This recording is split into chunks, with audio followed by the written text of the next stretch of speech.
L'insensé qui prêche entraîne le monde après lui. Demeurer fidèle à Dieu au milieu de nos infidélités prouve la sincérité de notre cœur. Les mensonges ne se prouvent pas toujours, mais ils se pressentent. Les paroles que Dieu nous donne remontent toujours vers lui sous forme de louanges, ou demeurent dans les cœurs mauvais sous forme de poison qui enragent leur âme noire. J'ai suffisamment de cheveux blancs pour savoir que Dieu tient ses promesses.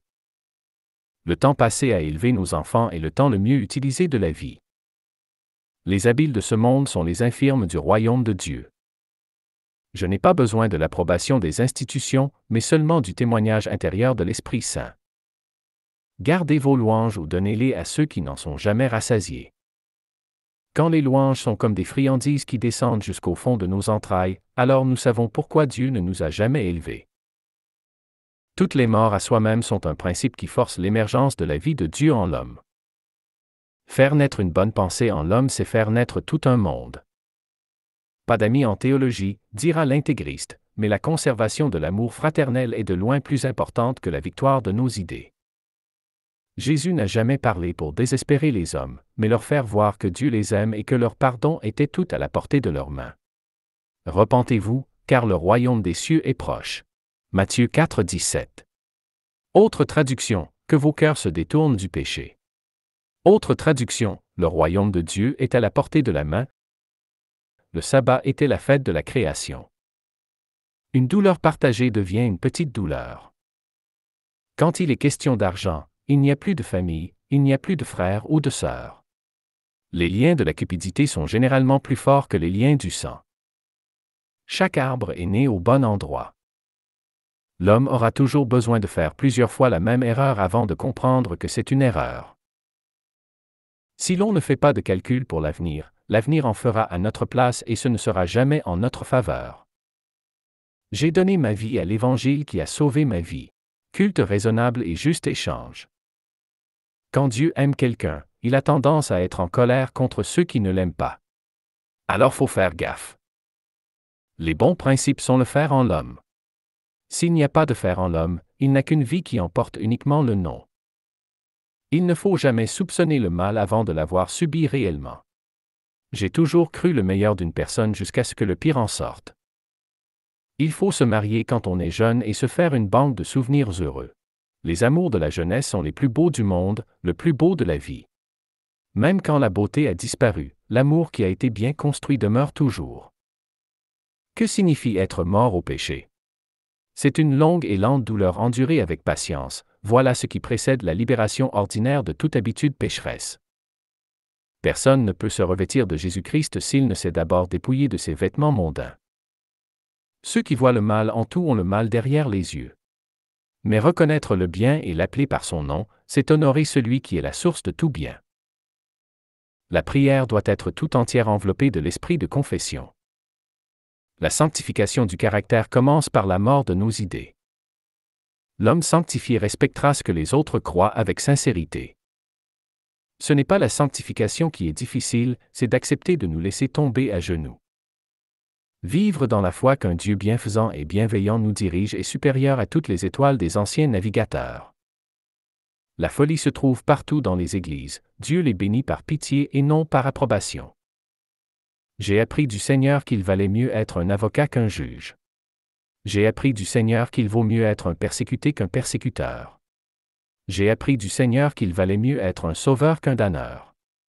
J'ai appris du Seigneur qu'il valait mieux être un annonceur de bonnes nouvelles qu'un prédicateur d'enfer. Les pauvres de votre Église sont les riches en la foi, tandis que les chrétiens cupides seront destitués pour l'éternité. Les habiles selon le siècle sont les infirmes dans le royaume de Dieu. Les faibles ont souvent raison là où les forts se trompent. Ceux qu'on adule ici-bas sont ceux qu'on méprise dans le royaume de Dieu, et ceux qu'on méprise en l'Église sont ceux qu'on applaudit au ciel. Travailler à se faire un nom dans les églises, c'est avoir un dossier criminel dans le ciel. Ceux qui recherchent leur valorisation dans l'orgueil tombent en discrédit dans le royaume de Dieu. Le véritable honneur est dans la recherche des petites choses, des petites œuvres et des petits ministères. N'aspirez pas à ce qui est élevé, mais laissez-vous attirer par ce qui est humble. Romains 12, 16. Éternel, je n'ai ni un cœur qui s'enfle, ni des regards hautains, je ne m'occupe pas de choses trop grandes et trop relevées pour moi. Psaume 131:1. Laissez Dieu vous appeler vers les grandes choses. Les grenouilles qui veulent devenir des bœufs n'ont pas d'avenir dans le ciel. Il vaut mieux être pauvre avec Jésus et sauver son âme que rechercher les richesses avec Mammon et perdre son âme. Pour un morceau de pain, l'homme se livre au péché. Proverbe 28:21, et pour un salaire plus élevé, le pasteur se donne la mort. Les heureux en cette vie seront les malheureux en l'autre.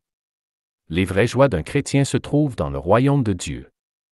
Le sage enseveli dans une tombe sans couvercle, il montera vers la lumière éternelle, mais l'insensé descendra dans une noirceur sans fin. Si la sécurité des insensés les perd. Proverbe 1, la vie éveillée des sages les sauve. L'amour de sa femme est la plus grande richesse d'un homme. Celui qui sauve une âme sauve le monde et celui qui corrige un chrétien sanctifie l'Église entière. L'histoire a prouvé des centaines de fois que la majorité a presque toujours tort, et que la vérité sur une chose n'est toujours donnée qu'à un petit nombre d'esprits clairvoyants. Quand les fous prennent la parole, le sage rentre à la maison. Dieu nous demande d'être une belle œuvre avant de faire une bonne œuvre. Que la vanité de nos glorieux commencements sur la terre ne nous fasse jamais perdre de vue la gravité de nos fins dernières. C'est devant les hommes que nous nous produisons en premier, mais c'est devant l'Éternel que nous comparaîtrons en dernier. Les colères des orgueilleux sont terrifiantes et leur personne est repoussante, mais la douceur des humbles est attirante et leur personne est tout bonnement séduisante. Se repentir, c'est pouvoir recommencer sa vie. L'approbation provoque l'approbation réciproque et l'acquisition de nouveaux amis. La correction engendre la colère et de nouveaux ennemis. Souvent dans la vie, nos décisions les plus éclairées se révèlent être nos pires erreurs. Inversement, nos pires choix quelquefois nous mènent au plus grand bonheur. Dans le monde et dans les églises, les faibles sont les proies des forts et les vieux sont méprisés par les jeunes. Dieu ne nous appelle pas à fabriquer des fruits, mais seulement à les porter. Dieu accomplit lui-même ce qu'il demande de nous. Si la barre est trop haute, passons en dessous, il nous regardera en souriant. Au jour du malheur, ne demande pas d'aide à tes frères et sœurs selon la chair, les liens du sang tomberont en cendres. Quand on est jeune, notre corps nous obéit en tout. Quand on est devenu vieux, c'est nous qui sommes forcés de lui obéir. De gré ou de force, nous devrons rendre à la mort tout ce qui nous a été donné à la naissance. On doit payer chèrement au loup la brebis qu'on lui arrache. Quand Dieu s'avance vers nous et nous fait sentir sa grâce, ce sont des avances d'amour que son cœur fait au nôtre. Le temps n'existe pas pour Dieu, il n'existe que pour nous. Le péché attire le pécheur, mais celui qui a été vaincu par la grâce s'en dégoûte. La justification, c'est l'habit blanc éclatant et pur dont le Seigneur nous revêt lorsque nous avons décidé d'aimer Jésus. Des péchés, nous en commettrons toujours, et c'est notre sauvegarde. C'est en portant le fardeau de notre humanité que nous soupirons vers notre domicile céleste. C'est une bonne chose, pas une mauvaise chose. Mes combats perdus sont devenus mes diplômes obtenus. C'est le propre de la réprobation du cœur que de ne plus avoir de cœur. C'est le propre des cœurs réprouvés que de nier la vérité jusqu'à la colère. Autant de gens se damnent avec la Bible que sans elle. Maintenant que l'on a ce spectacle sous les yeux, on comprend mieux pourquoi l'Église catholique a, pendant longtemps, découragé sa lecture parmi le peuple non instruit. Nous assistons, depuis quelques générations, à la multiplication des églises cimetières. Les jeunes se sont emparés du gouvernement des églises. Les pasteurs sont ordonnés de plus en plus jeunes, et, ô ironie, on les appelle des anciens. Mais quand des enfants enseignent d'autres enfants, je dis que nous nous sommes bien éloignés des concepts bibliques. Mais quand on gouverne sans vouloir l'être, c'est la mort assurée de n'importe quelle église. Celui qui veut être son propre maître a un fou pour disciple. On donne la parole aux jeunes et on frappe les anciens sur la bouche. Ceux qui parlent devraient se taire et on en empêche ceux qui devraient le faire. Étrangement, ceux qui devraient écouter sont toujours en train de parler.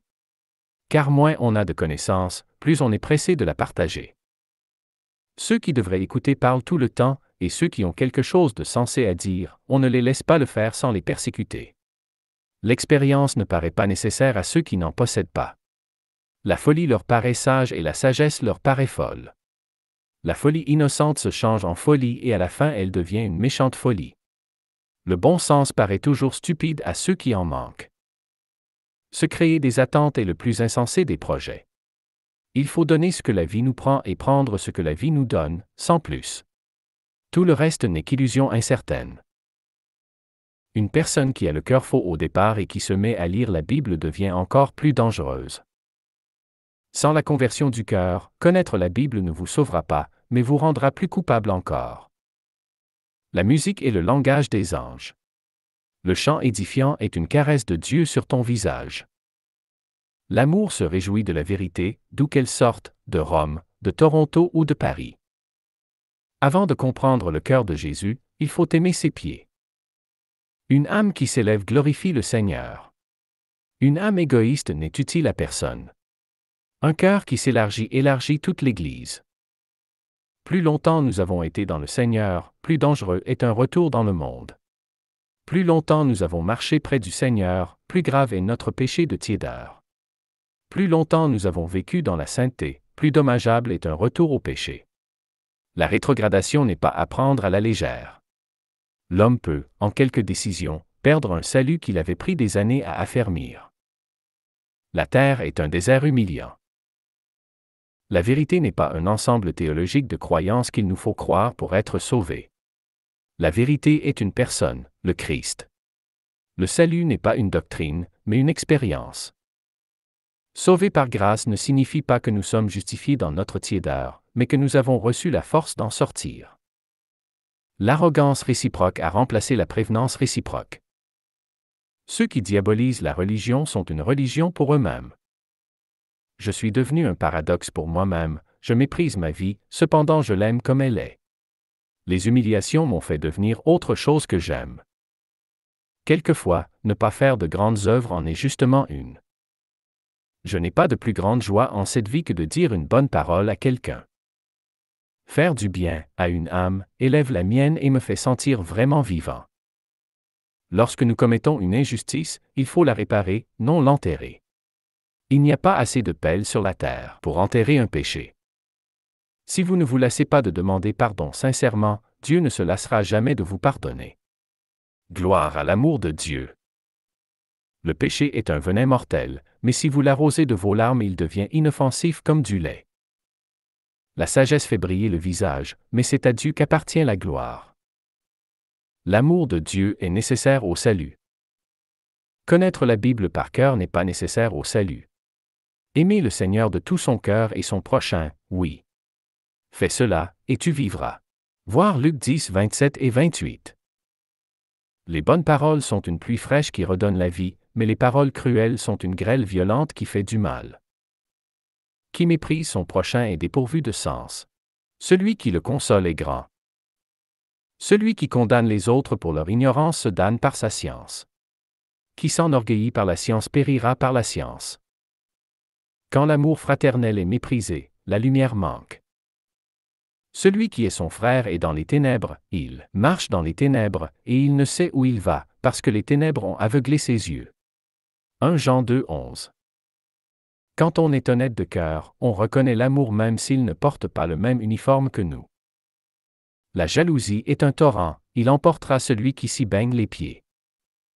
Lequel pêche le plus gravement, l'incroyant qui pense que le péché n'existe pas, ou le chrétien qui, pour éviter de le sanctifier, le spiritualise et lui donne un nom pieux. L'hypocrite qui lit la Bible devient encore pire. Affreuse personne que celle qui est devenue religieuse sans la sanctification du cœur. Un chrétien, c'est quelqu'un qui a été sanctifié de cœur et d'extérieur. Voir 1 Corinthiens 6. Les échecs ne sont pas des pertes, mais une acquisition d'humilité. Et avec plus d'humilité, la vie devient plus facile dans tous les domaines. Avant d'acquérir une vertu, il faut avoir atteint un point de brisement. À force d'efforts et d'échecs, l'humain s'écroule et fond en larmes, alors la grâce descend d'en haut et l'en recouvre. Les brebis du Seigneur ont besoin de soigneurs, non de tyrans. La querelle est douce au cœur du propre juste, et toutes ses disputes sont justifiées par ce qu'il croit être la vérité. L'unité est en horreur au cœur étroit, et l'esprit sectaire est en horreur au Seigneur. Les divisions ne sont jamais justifiées par la vérité biblique, car les divisions font immensément plus de tort que les erreurs d'interprétation. Qui possède la charité fraternelle, poursuit l'unité fraternelle, mais le contradicteur est le frère du destructeur. Mon Dieu, quand je serai malade, accorde-moi la patience d'un crucifié. L'Église est remplie de ses propres ennemis. Si notre vie est rarement à notre volonté, elle est toujours à la volonté de Dieu. Dieu se sert de tout pour en faire du bien. L'enfant ne sait pas ce qui est bon pour lui, ni le chrétien à qui Dieu refuse des choses dans sa vie. Au milieu de la tempête, notre place est à ses pieds. À ses pieds le calme est recréé. En période de malentendu, il faut laisser passer le temps. Le temps est le médecin des situations ambiguës. Dieu nous accorde à tous le droit à nos choix. Quand nous prions pour que Dieu nous dise quoi faire et qu'il ne répond pas, c'est parce qu'il veut voir ce que nous déciderons. En Dieu, les échecs n'existent pas, il n'y a que des leçons apprises. Les leçons apprises au fer rouge sont les plus douloureuses, mais les plus précieuses.